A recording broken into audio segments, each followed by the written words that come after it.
स्वागत है आपका हमारे YouTube चैनल हानी वॉइस में। चलते हैं एक नई कहानी पर। मेरा नौकर रोज जोर लगा लगा कर मेरी मसाज करता। उसको पैसे पकड़ाती तो कहता, रहने दीजिए मालकिन, पैसे तो मैं रात को ले लूंगा। मैं कुछ समझ न पाती। जो वो मसाज करता मुझ पर बेहोशी छा जाती और मैं सुकून से गहरी नींद सो जाती। लेकिन एक रात मुझे नींद न आई।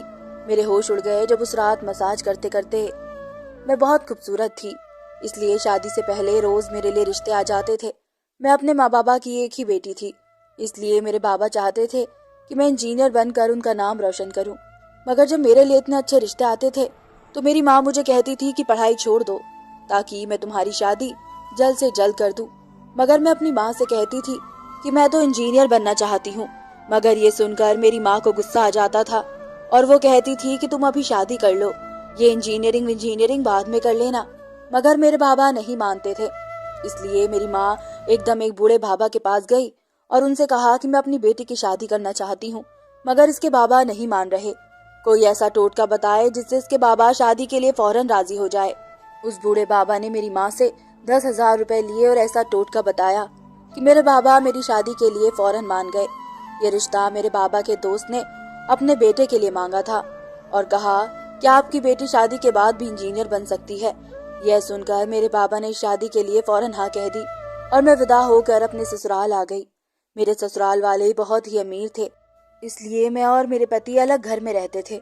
मेरे पति अपने बाबा का बिजनेस संभालते थे, इसलिए वो सुबह से शाम तक बिजी रहते थे। मैं उनके घर गई तो ऐशो आराम देखकर मैं हैरान रह गई। मेरे पति ने मेरी सेवा के लिए कई कई नौकरानियां रखी हुई थी, मगर इसका एक नौकर धीरे धीरे मेरे करीब आने लगा। इस नौकर ने मुझसे कहा कि मैं यहाँ काफी सालों से काम कर रहा हूँ और आपके ससुराल वाले मुझे बिल्कुल घर का मेंबर समझते हैं। यह सुनकर मैंने भी इसे खास अहमियत देना शुरू कर दी। वो एक दिन मेरे कमरे में आ गया तो मैं अभी तक बिस्तर में सो रही थी। उसने मुझे थका थका देखा तो कहने लगा कि आप लेटे लेटे थक गई होंगी, अगर आपको बुरा ना लगे तो मैं आपके पैर दबा दूं। ये सुनकर मैं चौंक गई। मैं खूबसूरत थी, जवान थी, लेकिन मुझे मेरे पति के अलावा किसी आदमी ने नहीं छुआ था और ना ही मैंने किसी नौकर से कभी पैर दबवाए थे। इसलिए मैंने फौरन मना कर दिया, नहीं, मुझे अच्छा नहीं लगता कि कोई गैर आदमी मुझे छुए। ये सुनकर वो चुप हो गया और मेरे कमरे से चला गया। तभी मुझे एहसास हुआ कि मैंने इसकी बात का जवाब बहुत गुस्से से दिया था। शायद वो पहले भी मेरे ससुराल वालों के ऐसे काम करता हो, मगर मैंने साफ मना करके इसका दिल तोड़ दिया था।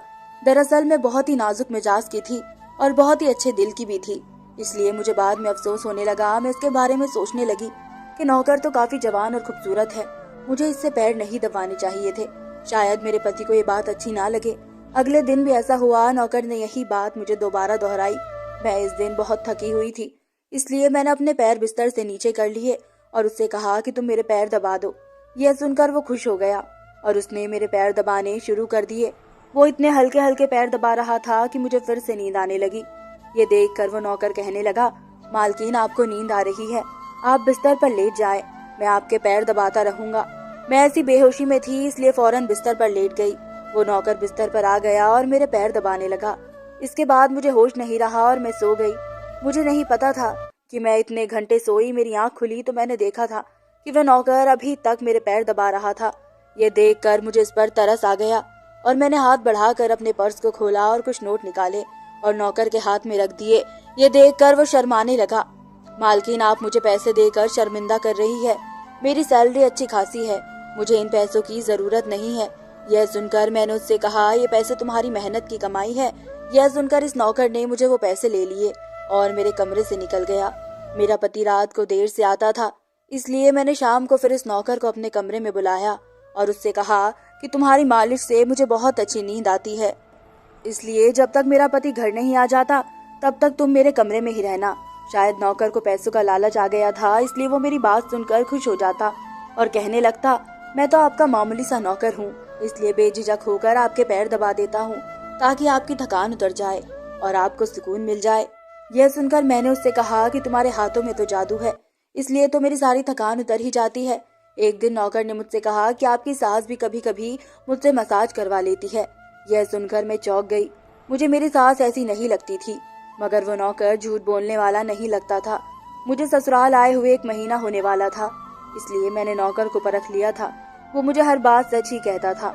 मेरे घर में नौकरानी भी काम करती थी, मगर वह झूठी और बेईमान किस्म की थी। वो मुझसे जो बात सुन लेती उसे पूरे मोहल्ले में पिरो देती थी, इसलिए मैं उन्हें अपने कमरे में नहीं आने देती थी। ये नौकर इस घर का पुराना नौकर था, इसलिए मैं इस पर विश्वास करती थी। नौकर भी मेरे कमरे में आता था मगर अपनी नजरें झुका कर रखता था। वो मेरे जिस्म को हाथ लगाता था मगर उसकी नीयत साफ थी। ऐसा हर रात होता था। एक दिन मैंने अपने पति से कहा कि जब से हमारी शादी हुई है हम कहीं घूमने नहीं गए। ये सुनकर मेरे पति ने कहा कि जब से हमारी शादी हुई है तुम भी तो हर वक्त नींद में रहती हो। मैं रात को भी घर आता हूँ तो तुम गहरी नींद में होती हो। दिन को मेरे पास वक्त नहीं होता और रात को मेरे घर आने से पहले ही तुम सो जाती हो। यह सुनकर मैं अपने दिल में सोचने लगी कि ये सब नौकर की मालिश की वजह से हो रहा था। मेरे पति की शिकायत सही थी। मुझे रोज रात को अपने पति के लिए जागना चाहिए था।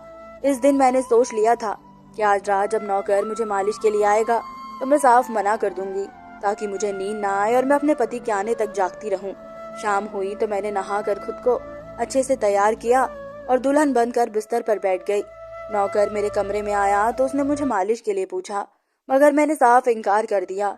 मेरी बात सुनकर वो उदास हो गया और वापस चला गया।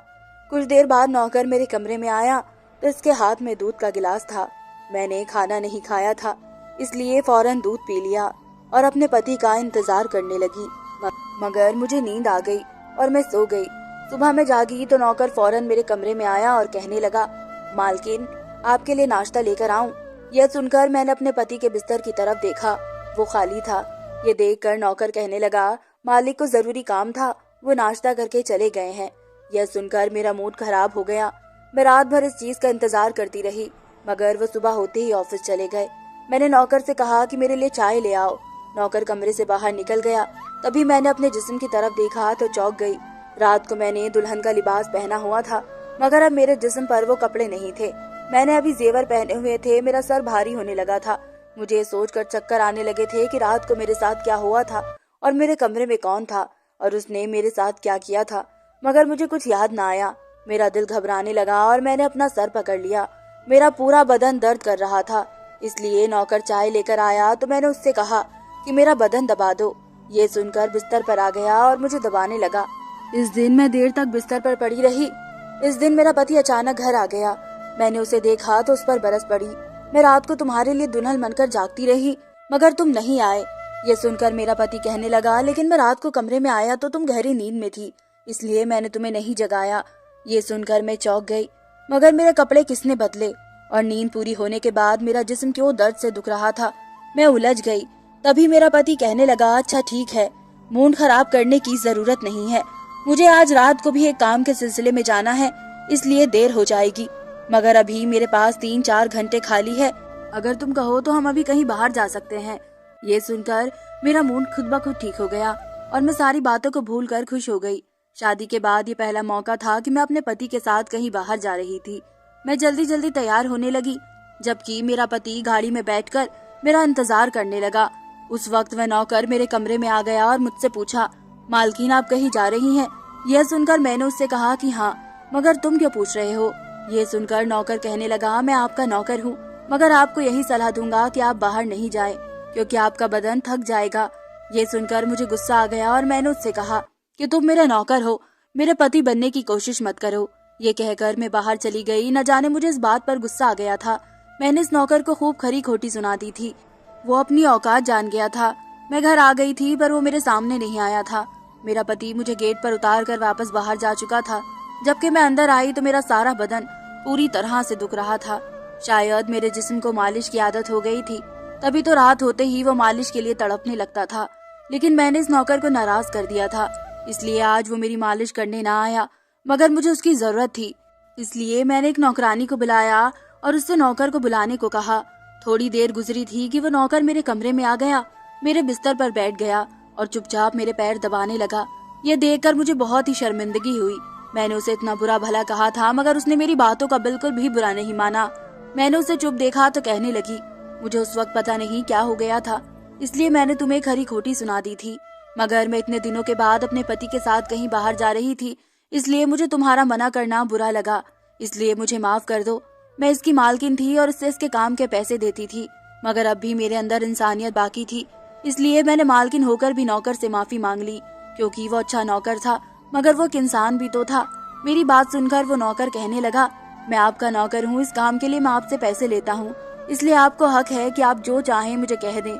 ये सुनकर मैं चुप हो गई, मगर मैंने सोच लिया कि आगे से इसे ऐसा कुछ भी नहीं कहूंगी जिससे इसको बुरा लग जाए। वो इस रात देर तक मेरी मालिश करता रहा और फिर मुझे नींद आ गई। मुझे नहीं पता था कि नौकर मेरे कमरे से कब निकला और कब मेरा पति घर आया। मैं सुबह जागी तो मेरा पति वॉशरूम में था और बाहर जाने के लिए तैयार हो रहा था। मैं उसे हैरानी से देखने लगी। पता नहीं आजकल मुझे क्या होता जा रहा था। नौकर की मालिश से मुझे इतनी गहरी नींद आती थी कि मुझे किसी बात का होश न रहता था। मुझे इस बात का भी पता नहीं चलता था कि मेरा पति कब कमरे में आता था। मैं सोचने लगी कि इस नौकर की मालिश में ऐसा क्या जादू था कि वो मेरे पति के आने से पहले मेरी मालिश करता तो मैं अचानक गहरी नींद में सो जाती थी। सुबह जब मैं उठती तो मेरा सर भारी भारी महसूस होता और मैं चलने फिरने के लायक भी ना रहती। मगर ये बात मैंने अपने पति को नहीं बताई, क्योंकि मैं नहीं चाहती थी कि ये बात मेरे पति को पता चले कि मैं इस नौकर से मसाज भी करवाती थी। एक दिन मेरा पति दिन के वक्त घर पर रहा। मैंने नौकर से घर के सारे काम करवाए और अपने कमरे में नहीं आने दिया। नौकर भी घर के सारे काम करता रहा और मसाज वाली बात किसी के सामने अपने मुंह से नहीं निकाली। मैं भी चाहती थी कि बात किसी को पता ना चले। इस दौरान जब मेरा पति घर से बाहर जाता था, मैं इस नौकर को कमरे में बुला लेती थी।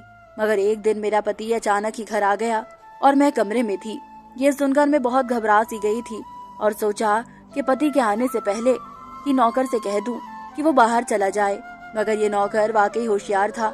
मेरे पति के आने से पहले ही दूसरों कामों पर लग गया और मेरे पति को कुछ पता ही चलने नहीं दिया।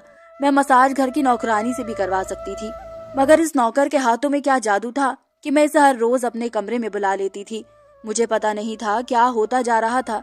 जिस रात मैं नौकर से मसाज नहीं करवाती थी, उस रात मेरे पूरे जिस्म में दर्द हो जाता था।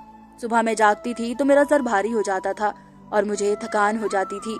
एक रात मैंने नौकर से मालिश करवाई और गहरी नींद सो गई। सुबह मेरी आंख खुली तो फिर से मेरे कपड़े बदले हुए थे। ये क्या था? ऐसे कौन करता था? मेरा पति मेरे साथ ऐसा कर रहा था या कोई और? मैं सोच सोच कर परेशान थी। मैं शीशे के सामने अपने आप को देखकर चौंक सी जाती थी। मेरे पूरे बदन पर लाल निशान पड़े रहते थे। ये कैसे निशान थे जो मेरे जिस्म पर थे? मैं अपने बदन पर हाथ फेरने लगी। मैं जैसे निशानों को मिटाना चाहती थी, मगर ऐसा ना होता। अगले दिन फिर मैंने अपने बदन को देखा तो ये निशान खत्म होने के बजाय और फैलते जाते थे। मैं घबरा गई। तभी मेरे कमरे में नौकर आ गया और उसने मुझे मालिश का कहा। मैं इससे निशान छुपाना चाहती थी, इसलिए उसे कहा कि आज तुम सिर्फ मेरे पैर दबा दो। उसने मुझसे कुछ नहीं पूछा, मगर मैं अंदर ही अंदर डर रही थी। किसी दिन मेरे पति ने ये निशान देख लिए तो मैं उसे क्या जवाब दूंगी। मैं ये सोच सोच कर थक चुकी थी, इसलिए मैंने तकिए पर सर रख दिया और नौकर मेरा मसाज करने लगा। मेरी आंखें नींद से बंद होने लगी। तभी मुझे नौकर ने ऐसी बात कह दी जिसे सुनकर मेरे होश उड़ गए। उसने मुझसे कहा, मालकिन आप मुझे बहुत अच्छी लगती हैं। मेरी आंखें नींद में थी। मुझे उसकी बात भी कुछ समझ नहीं आई और फिर मैं गहरी नींद सो गई। सुबह मेरी आंखें खुली तो मेरा पति अभी बिस्तर में लेटा ही हुआ था। मेरा सर भारी हो रहा था और बदन दर्द से टूट रहा था, मगर इसके बावजूद मैं अपने पति के करीब आई और उसे धीरे से उन निशानों के बारे में बता दिया। मैंने सोचा कि निशान बढ़ रहे थे, इसलिए मुझे ये बात अपने पति को बता देनी चाहिए। ये सुनकर मेरे पति ने मेरे बदन से कपड़ा हटाया तो वो उछल पड़ा। वो मुझसे दूर हो गया और कहने लगा, तुमने मुझे धोखा दिया है, बेवफाई की है और तुम्हें इसकी सजा मिलनी चाहिए। ये कोई बीमारी नहीं है, बल्कि तुम्हारा पाप है।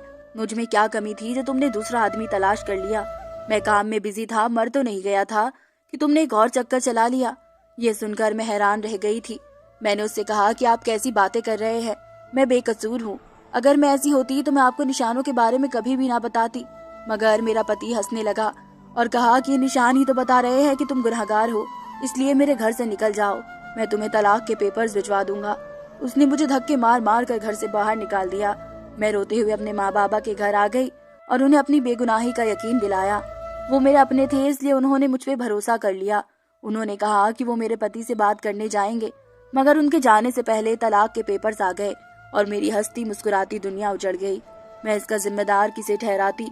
कोई भी तो नहीं था। मैं कई दिन तक रोती रही और मैंने बिस्तर पकड़ लिया। मुझे ऐसा लगने लगा था जैसे मैं मरने वाली थी। एक दिन मेरी माँ मेरे कमरे में आई और कहने लगी कि तुमसे कोई मिलने आया है। मैं भाग कर गई, शायद मेरा पति आया हो, इसे मेरी बेगुनाही का एहसास हो गया हो। मगर वो मेरा पति नहीं था, बल्कि वही नौकर था जो उसके घर काम करता था।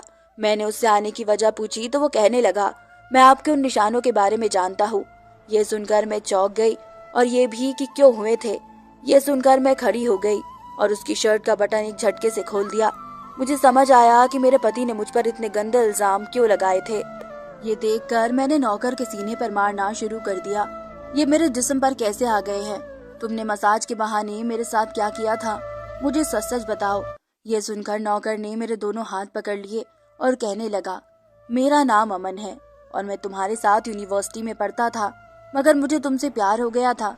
मैं भी इंजीनियर बनना चाहता था और मैंने सोचा था कि जब हम दोनों इंजीनियर बन जाएंगे तो मैं तुम्हारे बाबा से तुम्हारा हाथ मांग लूंगा। मगर एक दिन तुम्हारी सहेली से मुझे मालूम हुआ कि तुम्हारी माँ तुम्हारी शादी जल्दी करवाना चाहती है, इसलिए मैंने डर कर तुम्हारे घर रिश्ता भेज दिया। मगर तुम्हारे बाबा ने इनकार कर दिया और कहा कि मैं अपनी बेटी की शादी तब करूंगा जब वो इंजीनियर बन जाएगी। इसलिए मैं सुकून से होकर अपनी पढ़ाई करने लगा। मुझे एक हफ्ते के लिए अपने कजिन की शादी के लिए शहर से बाहर जाना पड़ा, तभी तुम्हारी शादी हो गई। वो ये सब मुझसे कह रहा था और मैं बेयकीनी से इसे देख रही थी। मैं वापस आया तो मेरी मोहब्बत किसी और की दुल्हन बन चुकी थी और मैं तुम्हारे प्यार और दीवानगी में तुम्हारे ही घर का नौकर बन गया था कि मैं तुम्हारे पास रह सकूं। मैं तुम्हारे पास जाना चाहता था, इसलिए मसाज के बहाने तुम्हारे कमरे में आ जाता और रात को तुम्हारे दूध में बेहोशी की दवा बना देता था ताकि तुम सोती रहो और तुम्हारा पति तुम्हारे पास ना आ सके, क्योंकि तुम मेरी थी। मैं तुम्हें किसी और के पास नहीं देख सकता था।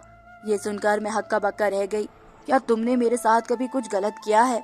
यह सुनकर उसने मेरा हाथ अपने सर पर रख लिया और कहा, मैं तुमसे प्यार करता था, इसलिए तुम्हारी परमिशन के बगैर मैं तुम्हारे साथ कुछ नहीं करना चाहता था। यह सुनकर मैंने निशानों की तरफ इशारा किया जो हम दोनों के जिस्मों के ऊपर थे। यह सुनकर वो हंस दिया और कहा कि ये सिर्फ इन्फेक्शन है। मैं तुम्हारे दूध में एक और एलर्जी की दवाई मिलाता था। ये मैंने इसलिए किया ताकि तुम्हारे पति को हम दोनों पर शक हो जाए। ये कहकर उसने मुझसे माफी मांगी और मैंने पूरे 1 साल उसे सजा देने के बाद माफ कर दिया और फिर उसके साथ शादी कर ली। धन्यवाद दोस्तों।